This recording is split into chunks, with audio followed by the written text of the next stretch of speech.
क्या आप यकीन करेंगे कि इजराइल की सबसे खतरनाक और दुनिया की सबसे घातक खुफिया एजेंसी मोसाद ने अपने ही प्रधानमंत्री के एक सीक्रेट प्लान को ठुकरा दिया। एक ऐसा प्लान जो हमास के टॉप लीडर्स को उनके सबसे सुरक्षित ठिकाने पर खत्म करने के लिए बनाया गया था। लेकिन मोसाद ने कहा नो, नॉट नाउ। यह कहानी सिर्फ एक एयर स्ट्राइक की नहीं, यह कहानी है इजराइल के वॉर रूम के अंदर मचे घमासान की। यह कहानी है जासूसों और नेताओं के बीच की जंग की, और यह कहानी है उस एक फैसले की जिसने मिडिल ईस्ट की पूरी बाजी को पलट कर रख दिया है। तो आखिर मोसाद ने अपने ही प्रधानमंत्री बेंजामिन नेतन्याहू को मना क्यों किया? कतर पर हुए उस हमले का वो अनसुना सच क्या है जो दुनिया से छिपाया गया? चलिए आज इस पूरे मामले को समझते हैं। नमस्कार, मैं हूं सिद्धार्थ प्रकाश और आज हम एक ऐसी खुफिया कहानी में गोता लगाने वाले हैं जिसने इजराइल की टॉप लीडरशिप में दरारें डाल दी। मामला शुरू होता है खबर से। द वॉशिंगटन पोस्ट ने एक रिपोर्ट छापी जिसके मुताबिक इजराइल ने हाल ही में कतर में एक हवाई हमला किया। निशाना कौन थे? हमास के टॉप कमांडर जो कतर में बैठकर पूरा ऑपरेशन चला रहे थे। लेकिन इस हमले की कहानी में एक बहुत बड़ा ट्विस्ट है। इजराइल के हर बड़े ऑपरेशन के पीछे जिस एजेंसी का नाम सबसे पहले आता है, मोसाद, वो इस हमले की आधिकारिक घोषणा से गायब थी। क्यों? क्योंकि मोसाद इस हमले के तरीके से सहमत नहीं थी। रिपोर्ट के मुताबिक नेतन्याहू और उनके करीबी मंत्री चाहते थे कि मोसाद के एजेंट्स यानी असली जासूस जमीन पर जाकर कतर में एक सीक्रेट ऑपरेशन करें और हमास के नेताओं को खत्म कर दें। ठीक वैसे ही जैसे मोसाद सालों से दुनिया भर में अपने दुश्मनों को ठिकाने लगाती आई है।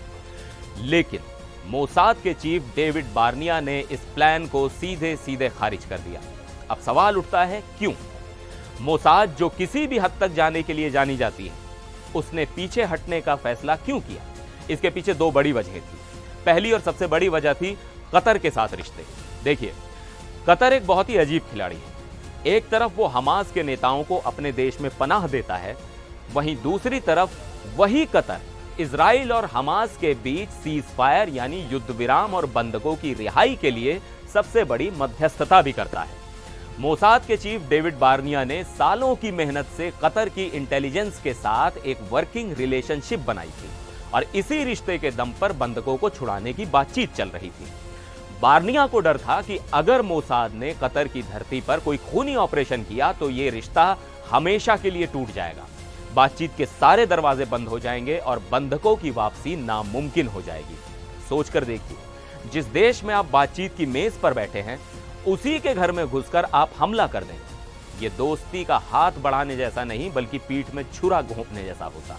और दूसरी वजह थी मोसाद की काम करने की फिलॉसफी, धैर्य यानी पेशेंस।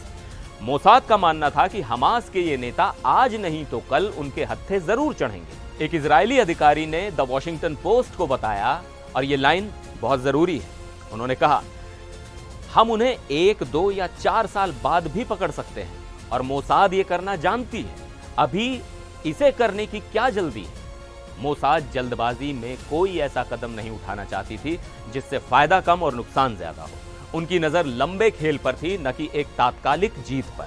लेकिन प्रधानमंत्री नेतन्याहू शायद इंतजार के मूड में नहीं थे। विश्लेषकों का मानना है कि वो सीज फायर की धीमी बातचीत से तंग आ चुके थे। तो जब मोसाद ने ग्राउंड ऑपरेशन से मना कर दिया तो उन्होंने दूसरा रास्ता चुना, एयर स्ट्राइक का। और इस फैसले पर भी इजराइल की टॉप लीडरशिप बटी हुई थी। देखिए, प्रधानमंत्री नेतन्याहू के साथ थे उनके रणनीतिक मामलों के मंत्री रॉन डर्मर और रक्षा मंत्री इजराइल काट्स। लेकिन दूसरी तरफ खुद इजराइल डिफेंस फोर्सेस के चीफ लेफ्टिनेंट जनरल इयाल जमीर इस हमले की टाइमिंग के खिलाफ थे। और सबसे चौंकाने वाली बात, बंधकों की बातचीत के in charge senior IDF officer Nitzan Alon को तो इस हमले की प्लानिंग मीटिंग में बुलाया ही नहीं गया। क्यों? शायद इसलिए क्योंकि सबको पता था कि वो इसका विरोध करेंगे। तो मोसाद की चिंताओं के कारण प्लान बदला गया। ग्राउंड ऑपरेशन की जगह एयर स्ट्राइक हुई, लेकिन हमला तो हुआ। इस हमले का नतीजा क्या निकला?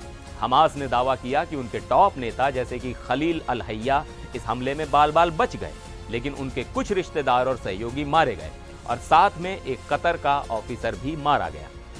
इस हमले के बाद कतर भड़क गया। उसने इसे स्टेट टेररिज्म यानी सरकारी आतंकवाद और बातचीत की प्रक्रिया के साथ धोखा बताया। ठीक वही हुआ जिसका डर मोसाद को था। अब आते हैं नेतन्याहू के पक्ष पर। इजराइल ने इस हमले को सही क्यों ठहराया? उन्होंने दो कारण दिए। पहला, उन्हें एक खुफिया जानकारी मिली थी कि हमास के सारे बड़े नेता एक ही जगह पर इकट्ठा हैं। ये एक रेयर विंडो ऑफ अपॉर्चुनिटी जिसे वो छोड़ना नहीं चाहते थे। और दूसरा कारण था हाल ही में यरूशलेम में हुआ एक हमला जिसमें 4 इजरायली सैनिक मारे गए थे। इजराइल इसे उस हमले का बदला बता रहा था। नेतन्याहू ने तो अमेरिका के 9/11 हमले से इसकी तुलना कर दी थी। उन्होंने कहा 7 अक्टूबर हमारे लिए 9/11 जैसा था। उन्होंने कतर को सीधे सीधे धमकी देते हुए कहा कि जो भी देश आतंकियों को पनाह दे रहे हैं, या तो उन्हें निकालें या उन्हें न्याय के कटघरे में खड़ा करें, वरना हम करेंगे। तो ये पूरी कहानी हमें क्या बताती है? ये बताती है कि इजराइल हमास की ये जंग सिर्फ मैदान जंग में नहीं लड़ी जा रही, ये बंद दरवाजों के पीछे वॉर रूम्स में भी लड़ी जा रही है।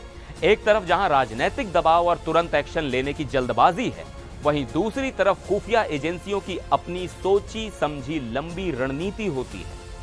एक तरफ नेतन्याहू हैं जो दुनिया को दिखाना चाहते हैं कि इजराइल अपने दुश्मनों को कहीं भी नहीं बख्शेगा, और दूसरी तरफ मोसाद है जो कहती है कि दुश्मन को मारना जरूरी है, लेकिन सही समय और सही तरीके से, ताकि अपने ही पैर पर कुल्हाड़ी ना मार ली जाए। इस एक घटना ने मोसाद और नेतन्याहू सरकार के बीच की दरार को दुनिया के सामने ला दिया है। अब आपकी बारी। आपको क्या लगता है, क्या नेतन्याहू का फैसला सही था या मोसाद की सोच ज्यादा दूरदर्शी थी? कमेंट्स में अपनी राय जरूर बताइएगा। मिलता है अगले वीडियो में, तब तक के लिए नमस्कार।